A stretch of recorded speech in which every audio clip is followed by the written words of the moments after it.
5ই August দেশের মানুষ একটি সুন্দর সুষ্ঠু নির্বাচনের জন্য আন্দোলন করে 2000 মানুষ মৃত্যুবরণ হয়েছে, 50,000 আহত নিহত হয়েছে। ডক্টর ইউনূস এই যে 12ই ফেব্রুয়ারি 26 সালে যে নির্বাচনটা করতে যাচ্ছে, এটা সুন্দর সুষ্ঠু অবাধ নির্বাচন করার জন্য বাংলাদেশের সেনাবাহিনীর কাছে ইতিপূর্বে বাংলাদেশে ডক্টর ইউনূস বিভিন্ন জায়গায় বিভিন্ন স্থানে বিভিন্ন দেশে যায় তাকে নির্বাচনে ইস্তিয়া দিয়ে আসছে। আজকের বাংলাদেশের মানুষ সেই নির্বাচনের প্রতীকের জন্য অপেক্ষা করে দাঁড়াচ্ছে। কারণ আপনারা জানেন আজকের জাতীয় নির্বাচন বাংলাদেশে বিভিন্ন দলের বিভিন্ন রকমের নানা অজুহাত দিয়া বানচাল করার জন্য তারা বিভিন্ন সিস্টেম তৈরি করা হয়েছে। পিআরপি চাচ্ছে, জামাত ইসলাম চরমনায়, আর বাংলাদেশ জাতীয়তাবাদী দল বিএনপি চাচ্ছে সংবিধান অনুসারে একটি জাতীয় নির্বাচন হোক।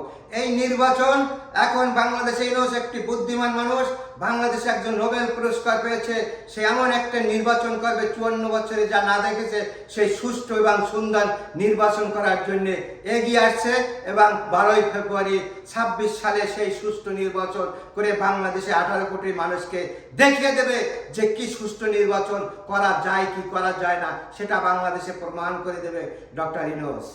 আপনারা জানেন আজকের এনসিপি জামাত ইসলাম এবং চরমনায় তারা পিআর পদ্ধতি চায়। আপনারা জানেন পিআর পদ্ধতিতে বাংলাদেশের নির্বাচন এখন কোনো সংবিধানে নাই, সংসদে সংবিধান তৈরি করে আবার পিআর নির্বাচন দিতে পারবেন।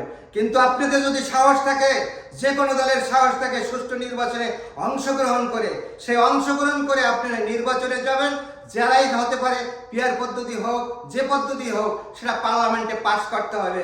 অতএব বাংলাদেশের যে কোনো দল আছে একটি নিরপেক্ষ সুন্দর একটি ইলেকশন করার জন্য সরকারকে একটু আপনারা সহযোগিতা করবেন। এই সহযোগিতা যদি করতে পারেন ইনশাআল্লাহ আগামী দিনে কোনো জাল চুরিয়াতি করে আর কেউ 5 বছর পর কেউ বাংলাদেশের মাটিতে থাকতে পারবে না, এটাই প্রত্যাশা করে বাংলাদেশের মানুষ, সেটা হলো সুষ্ঠু নির্বাচনের মাধ্যমে। অতএব এই বলে আমি শেষ করছি। আল্লাহ হাফেজ।